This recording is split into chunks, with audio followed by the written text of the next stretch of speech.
Hi, Mr. Godfrey, and in working with fractions there's some certain mathematical things that we need to know how to do before we even get to the process of adding, subtracting, multiplying, and dividing. So I want to cover a few of those things very quickly in this video for you.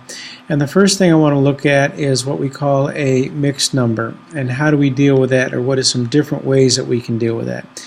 A mixed number is a number that is part integer, meaning a positive or negative whole number, and then a fraction with it. It's mixed because it has a whole number integer and a fraction with it. Now there's two ways to deal with this. The one way to deal with this, and something that you should know because it could be helpful, is to realize that this is actually an addition problem. It's the whole number 2 plus another half. So you can split it off into its integer part and its fraction part and then deal with those separately. That's one way to deal with it.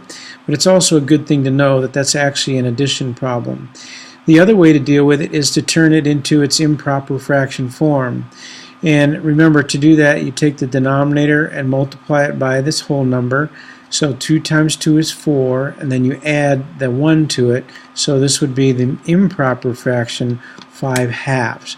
So that's what a mixed number is, and we'll be using both of these as we look at those problems.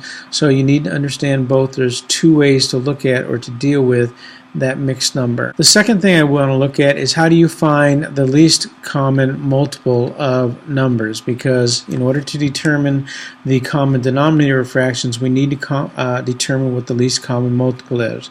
So a couple of things about the vocabulary. L stands for least, so we're looking for the smallest, and the reason we're looking for the smallest because in doing so we will guarantee that we'll have less reducing to do, if any at all, when we're finished. Common, you know, means something that they all have in common, and multiple. Multiple is a word that's misunderstood, and we need to make sure we know what it is. A multiple is a number that is divisible by the number that you started with. I guess, I don't know if that makes sense. Let me say it another way. A multiple is if you're counting by a certain number, all of the numbers that you end up with when you're counting by that number. Again, sounds confusing, so let me just give you an example. So if we start with the number 2 and we count by 2, 2, 4, 6, 8, 10, all of these numbers that we arrive at by counting by 2s are multiples of the number that we began with, or multiples of 2. So that's different than factors, okay? And that's what usually students get mixed up when we talk about multiples and factors. So another example, if we're counting by 3s, if we start with 3, 3, 6, 9, 12, 6, 9, 12, and all of those other numbers that we would get are multiples of 3. So when we're looking for the least common multiple of 2 and 3, we're looking for the smallest number that when we're counting by 2s and when we're counting by 3s, what's the smallest number that they have in common? Well, if we look up the row here, we notice that we come to 6 when we're counting by 2s, and we come to 6 when we're counting by 3s. So 6 is the least common multiple of the numbers 2 and 3. So when you're looking for the least common multiple, that's what you're looking for. Counting by those numbers, or those denominators, what's the smallest number that you come to that they have in common? Now, that's pretty simple to do when we're talking about numbers like 2s and 3s and 5s and 7s maybe. But what happens when we get to much bigger numbers? Okay, so how do we find or determine the least common multiples of large numbers? And in order to do that, we need to know how to prime factor a number. Okay, so when we're prime factoring, hopefully you remember, you've done this in the past, was what we were doing when we were doing our simplifying of radicals. Okay, so if we take the number 24 and we want to know what are the prime factors, we first start with prime numbers. Our prime numbers begin at 2, then 3, then 5, then 7, then 11, 13, and then 17. These are prime numbers, okay? And so what we're looking for is what of these prime numbers can we multiply together and get 24. So we want to do, you can do it upside down division, or you can climb up the ladder. It doesn't matter, whichever way you find easiest. So you want to start with the first prime number and ask yourself, does 2 go into 24? And it does, so we divide 2 into 24 and we get 12. And then we look at 12 and we go back to the first prime number. Does 2 go into 12? Yes, so we divide that out.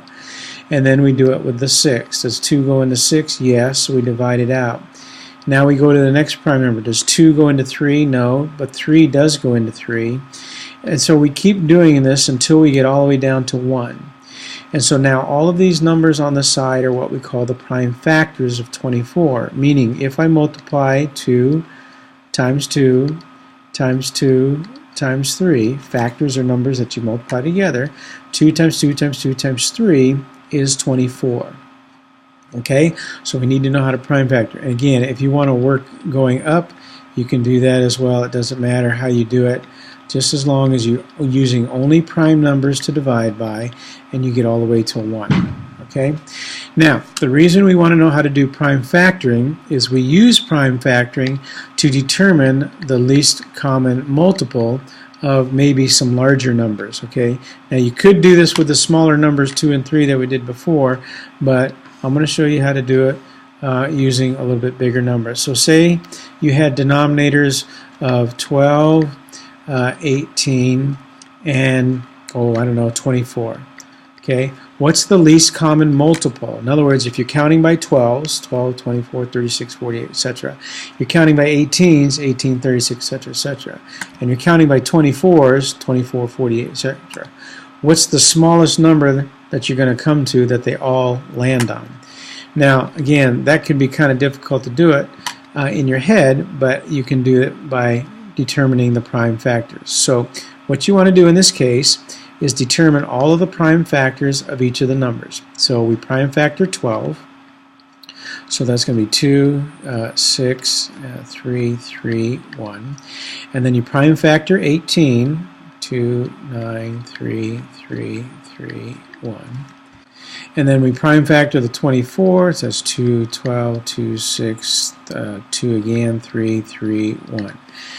So to determine the least common multiple now, what we need to do is multiply all of these factors together, but we only use the ones they have in common once. Okay, so what that means is if I take the first prime factor of 2, the 18 has a 2, and the 24 also has a 2, so we use the number 2. Then we take the next factor. So this one has a 2, this does not have a 2, but this one does have a 2, so we got to multiply by a 2. Now we have a 3, and this one has a 3, and this one has a 3, so we multiply by the 3. So I've used all of these factors, but I haven't used this 3 yet that's left. So I use this 3, it doesn't have anything in common here, so I use that 3. And then now I've used all of these factors, and now I come over here and I still have a 2 that I haven't used, so I have to use that 2 as well. So in order to find the least common multiple, I have to multiply all of these factors together, but I only use the ones they have in common once. All right? So that leaves me with 2 times 2 times 3 times 3 times 2. So I multiply those together. So 2 times 2 is 4 times this 2 over here is 8. Okay, and this 3 times 3 is 9, and multiplying those together is 72. So my least common denominator, or least common multiple, excuse me, of 12, 18, and 24 is the number 72. Okay, so to determine the least common multiple, you prime factor each of the numbers, and then you have to multiply all the factors together. You have to use them all. But the ones that they have in common, you only use that once. So if you need to, watch that again and see what I do, or watch my next example. I'll do one more example of how to find the least common multiple using prime factoring. So let's find the least common multiple of, let's say, 16, 24, and 32. So the first thing I want to do is to prime factor these. So again, my prime factors, I start with the first prime factor is 2. 2 goes into 16, so that's 8. 2 goes into 8, that's 4. 2 goes into 4, it's 2. 2 goes into 2, that's 1. And 2 goes into 24, that's 12. 2 goes into 12, that's 6. 2 goes into 6, that's 3. 3 goes into 3, that's 1. 2 goes into 32, that's 16. 2 goes into 16, 8. 2 goes into 8, 4. 2 goes into 4, 2. And 2 goes into 2, 1. So now that I've prime factored all these, in order to find the least common multiple, I have to multiply all of the prime factors together. All of these numbers got to be multiplied together. All of these, and all of these. Except that I only have to use the ones in common once. So this first number has a 2 prime factor, and so here's a 2 and here's a 2 that they all have in common, so I only need to use that 2 once. And here's another 2, so I'm going to use this 2 and this 2, so they have all those in common, so I only use that once. I have a 2, and a 2, so I got to use that 2. I have a 2 here. This one doesn't have any more 2's, but this one does. So now I've used all of these prime factors. Now I still got a 3 left that I haven't used here, so I got to use a 3. There's no 3 over here, so I got to use a 3. And now I've used all of these prime factors, and now I've got to use all of these, and I only have 1 2 left, and so I have to use that one. So this is all of the prime factors multiplied together, using the only common ones once. So now I just multiply these together. So this 2 times 2 is 4, times 2 is 8, so let's leave that at 8. And now this 2 times this 2 is 4, and this 4 times 3 is 12.